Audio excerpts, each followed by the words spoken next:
नमस्कार दोस्तों, Saraswat steno classes में आपका एक बार फिर स्वागत है। और आज का जो मेन टॉपिक है, क्योंकि आप सभी लोग जानते हैं कि राजस्थान में, मध्य प्रदेश में, तेलंगाना, छत्तीसगढ़ और मिजोरम में आज से आचार संहिता जो है वो लग चुकी है। अब आचार संहिता का डायरेक्टली और इनडायरेक्टली युवाओं पे बहुत प्रभाव पड़ेगा, तो आज इसी पे हम लोग चर्चा करेंगे कि क्या होती है आचार संहिता और क्या क्या चीजें चलेगी, क्या चीजें रुकने वाली हैं। तो यहां पर हम देख रहे हैं कि सबसे पहली चीज अगर मैं बात करता हूं दोस्तों, तो राजस्थान में, मिजोरम में, छत्तीसगढ़, तेलंगाना और मध्य प्रदेश में चुनावों की जो डेट है वो आ चुकी है। स्पेशली मैं मध्य प्रदेश की जो है वो 17 नवंबर को और 23 नवंबर को राजस्थान के जो चुनाव हैं वो होने वाले हैं, और इन सभी स्टेट के जो रिजल्ट हैं वो 3 दिसंबर को जारी कर दिए जाएंगे। तो ऑलमोस्ट जो आचार संहिता है दोस्तों वो 9 अक्टूबर से चालू होकर 5 दिसंबर तक चुनाव आयोग की तरफ से ये कहा गया है कि 5 दिसंबर तक चुनाव प्रक्रिया पूरी हो जाएगी। तो 4 तारीख को या 5 तारीख को जो है आफ्टर इलेक्शन रिजल्ट जो है वो आचार संहिता को हटा दिया जाएगा। ठीक है, तो आचार संहिता के बारे में अपन और ज्यादा समझते हैं कि आदर्श आचार संहिता क्या है। तो सबसे पहली बात दोस्तों, आदर्श आचार संहिता क्या होती है, पहले तो हमें यह समझना है कि आदर्श आचार संहिता को लगाने वाला कौन है? Election commission. ठीक है, इलेक्शन कमीशन का जो निर्माण हुआ था दोस्तों वो हुआ था 25 जनवरी 1950। ठीक है, और इसका काम था इलेक्शन करवाना, चाहे वो लोकसभा का हो, राज्यसभा का हो, आपके विधानसभा का, विधान परिषद का, ठीक है, राष्ट्रपति और उपराष्ट्रपति का। तो ये सभी जो चुनाव हैं वो चुनाव आयोग, जो भारतीय चुनाव आयोग है, इलेक्शन कमीशन है, उसके द्वारा ये चुनाव जो है वो करवाए जाते हैं। और इसमें दोस्तों 3 सदस्य जो मुख्य निर्वाचन आयुक्त होता है, पहले मुख्य निर्वाचन आयुक्त निर्वाचन आयुक्त ही हुआ करते थे, लेकिन अब मुख्य निर्वाचन आयुक्त श्री राजीव कुमार जी जो एट ए टाइम है अभी, और निर्वाचन आयुक्त अनूप चंद्र पांडे और अरुण गोयल जो कि निर्वाचन आयुक्त अभी है। इंपॉर्टेंट हो जाता है एग्जाम की दृष्टि से भी। अगर हम किसी भी बात पे चर्चा करते हैं तो स्टूडेंट और टीचरों का एक ऐसा प्लेटफॉर्म ऐसा बना हुआ है कि हमें हर एक चीज को पढ़ते रहना होगा जब तक आप सक्सेस नहीं होते हो। देखिए यहां पर अब आगे बढ़ते हैं। आचार संहिता कब से कब तक लागू होगी, तो मैंने आपको बता दिया है कि 9 अक्टूबर से आचार संहिता लागू होकर 5 दिसंबर तक आचार संहिता जो है वो लागू रहेगी। हो सकता है 4 दिसंबर को आचार संहिता जो है वो खत्म कर दी जाए। ठीक है, आचार संहिता जो है ये अपना हो गया है। अब यहां पर एक इंपॉर्टेंट इलेक्शन कमीशन के साथ में अपन ये भी देखते हैं कि आचार संहिता जो है वो होती क्या है। तो आचार संहिता 2 जो पार्टियां होती है, इलेक्शन पार्टियां होती है, वो आपसी सहमति से कुछ रूल एंड रेगुलेशन बनाती है और उन रूल एंड रेगुलेशन को इलेक्शन कमीशन फॉलो करवाता है। ये कोई कानूनी अधिकार नहीं होते, कानूनी राइट्स नहीं होते हैं दोस्तों। ये पार्टियों की आपसी सहमति से, जो इलेक्शन लड़ने वाली पार्टियां हैं उनके आपसी सहमति से कुछ रूल्स बनाए जाते हैं और उनको फॉलो अप करना होता है। अब आचार संहिता में बहुत सारे कार्य और जो बहुत सारे कार्य ऐसे होते हैं जिनको रोक दिया जाता है, सरकारी खर्चों को रोक दिया जाता है। तो इसके बारे में हम और ज्यादा डिटेल से थोड़ा यहां पर देखेंगे। तो यहां पर दोस्तों देखते हैं कि आचार संहिता के दौरान कौन से काम रुकेंगे और कौन से काम चालू होंगे।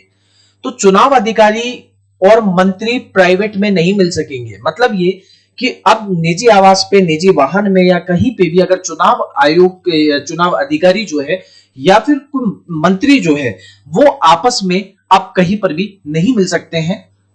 तो पहला पॉइंट ये हो गया। दूसरा पॉइंट क्या है? सरकारी खर्चों पर नेता पार्टियों का आयोजन नहीं कर सकते हैं।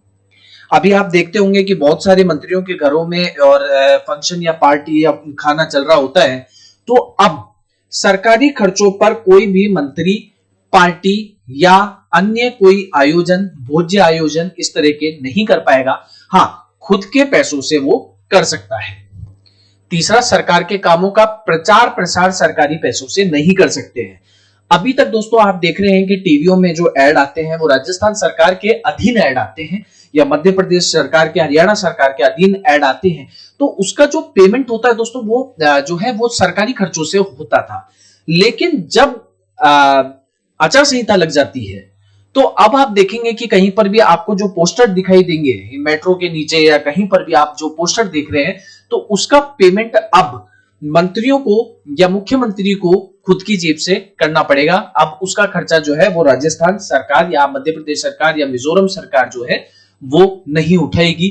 तो ये भी एक इंपॉर्टेंट है कि चाहे भले ही सरकारी कामों का ही प्रचार प्रसार हो रहा है कि हमने कोई योजना लागू कर दी है या ये है, लेकिन अब उसमें ये चीज जरूरी है। आप देखिए इस बात का भी ध्यान देंगे कि बिजली का बिल या पानी का बिल आता था तो उसमें से भी जैसे अशोक गहलोत की इनकी फोटो आती थी वो भी अब हटा दी जाएगी।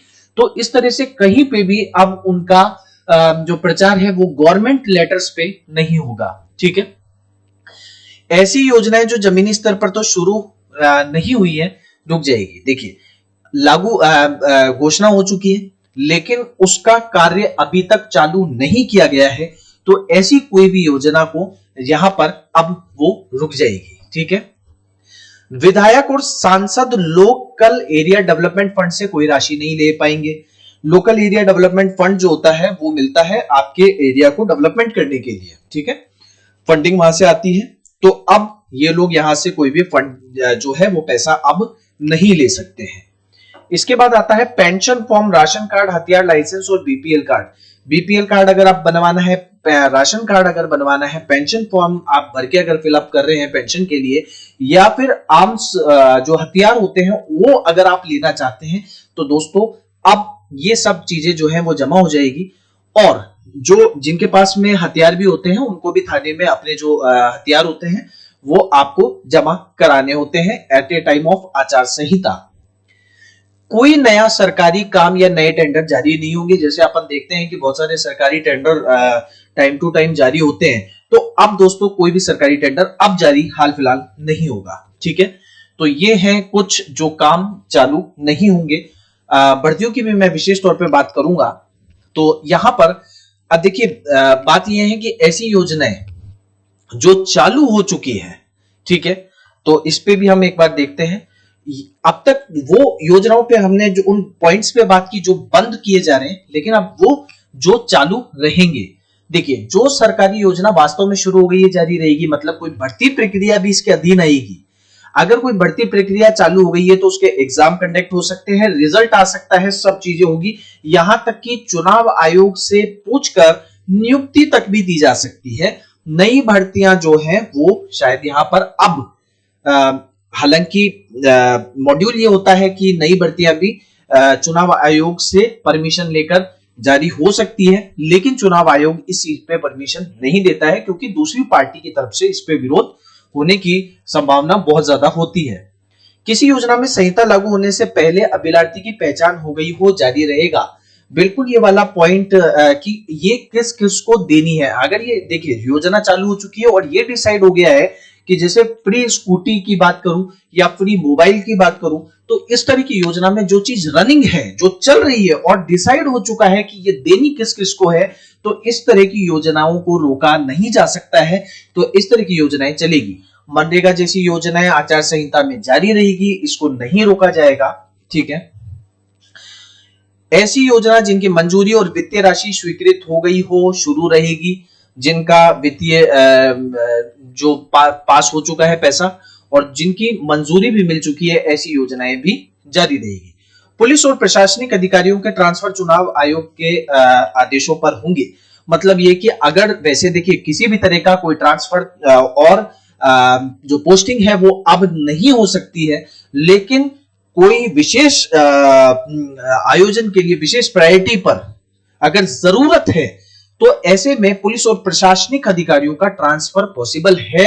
लेकिन यहां पर शर्त आती है कि चुनाव आयोग के आदेश पर उसके लिए सरकार को पहले परमिशन लेनी होगी, उसमें रीजंस बताने होंगे कि ये क्यों जरूरी है। और अगर चुनाव आयोग को लगता है कि हाँ इट्स वेरी वेरी इंपॉर्टेंट, तब जाके जो पुलिस और प्रशासनिक अधिकारियों का जो ट्रांसफर है वो हो पाएगा। ठीक है, जाति प्रमाण पत्र ईडब्ल्यूएस बनवाना है, एसटी/एससी का बनवाना है, तो इस तरह का कोई भी कार्य सरकारी में रुकेगा नहीं, आप जाकर बनवा सकते हैं। ठीक है, लाइसेंस बनवाना है, प्रमाण पत्र बनवाने हैं, ये सभी कार्य चालू होंगे। जो नहीं बन सकते वो मैंने आपको पहले पेज पे लिस्ट दे दी है कि क्या नहीं बन सकते हैं।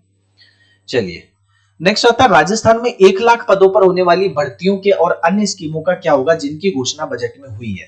जिन भर्तियों के नोटिफिकेशन आज 12 बजे से पहले आ चुके हैं, अर्थात आचार संहिता लगने से पहले जिनके नोटिफिकेशन आ गए हैं, वो भर्तियां समय पे पूरी कराई जा सकती हैं। अब जो भर्तियां रह गई हैं वो अब उनका जो अभी निर्धारण है कि उनका क्या किया जाएगा, वो अब 4 या 5 दिसंबर को जब आचार संहिता खत्म होगी उसके बाद में उसका अभी निर्धारण किया जाएगा।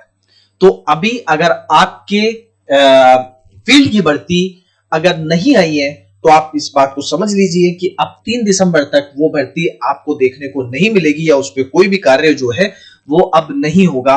और जो नई सरकार आएगी, चाहे वो कांग्रेस रिपीट होती है या फिर वो बीजेपी रिपीट होती है, तो अब वही जो सरकारें हैं वो उस कार्यक्रम को या उस प्रक्रिया को आगे बढ़ाएगी। ठीक है, तो अब आप ये मान के चले कि दिसंबर में खुद पहले मंत्रियों की नियुक्तियां भी होगी। तो ये चीज अब नेक्स्ट ईयर 2024 में ही अब जो नई भर्तियां हैं वो आपको बची हुई भर्तियां देखने को मिलने वाली है। उससे पहले ये भर्तियां अब नहीं आएगी। एक इंपॉर्टेंट चीज कि राजस्थान फ्री मोबाइल योजना में जो मोबाइल मिल रहे हैं क्या वो रुक जाएंगे या वो दिए जाएंगे। तो दोस्तों ये योजना पहले से चलती हुई आ रही है, तो इस योजना को कोई भी प्रभावित नहीं होगी। लिस्टें जो से भी जारी होगी और जिस तरह मोबाइल मिलेंगे वो आपको मोबाइल जो है वो आचार संहिता और चुनाव प्रक्रिया के दौरान भी मिलते रहेंगे। तो ये रहा आचार संहिता से रिलेटेड जो नॉलेज आप लोगों को लेनी चाहिए। तो अब यहां पर दोस्तों सीधी बात ये हो गई है कि ये आचार संहिता सभी लोगों पर लागू हो चुकी है। मंत्री अब जो खर्चे करते थे, जो अब अच्छा एक चीज और आती है कि जो सरकारी वाहन मिला हुआ है क्या वो छीन लिया जाएगा? नहीं, अभी तक वो मंत्री है। वो मंत्री जब तक नहीं होंगे, जब तक वो इस्तीफा नहीं दे देते अपने पद से, तब तक वो मंत्री रहेंगे और सभी जो सरकारी सुविधाएं वो उनको मिलेगी। लेकिन उन सुविधाओं से वो प्रचारों में नहीं जा सकते। अगर आपको सरकारी काम करने जाना है आप गाड़ी लेकर जाएंगे, लेकिन अगर आपको किसी प्रचार रैली में जाना है तो सरकारी वाहन का प्रचार रैली में यूज नहीं किया जा सकता है। तो ये कुछ इंपॉर्टेंट बातें हैं जो आचार संहिता से रिलेटेड आप सभी को पता होनी चाहिए। तो अभी हाल फिलहाल जो भर्तियां निकली हुई हैं उसके लिए आप प्रिपेयर कीजिए, चाहे वो सफाई कर्मचारी की भर्ती हो, चाहे टीचर्स की भर्ती हो, चाहे वो अभी बैंकों के अंदर भी भर्तियां आ गई है। एग्जाम भी उनके जल्दी दिसंबर के अंदर एग्जाम कंडक्ट होंगे और बाकियों की भी जो सीईटी से रिलेटेड जो है जनवरी फरवरी के अंदर काफी एग्जाम्स जो है वो आपके होने वाले हैं। तो दोस्तों इस टाइम को यूटिलाइज कीजिए, जम के तैयारी कीजिए। आपका जिन लोगों का ये साल अच्छा नहीं जा सका है उन लोगों को अगला साल अपना बहुत बेहतर करने की आवश्यकता है। तो दोस्तों जुड़े रहिए सारस्वत स्टेनो क्लासेस के साथ, और अगर आपने हमारे चैनल को अब तक सब्सक्राइब नहीं किया है तो सब्सक्राइब जरूर करें। हमारी वीडियो अगर आपको पसंद आ रहे हैं तो लाइक भी जरूर करें। Thank you very much.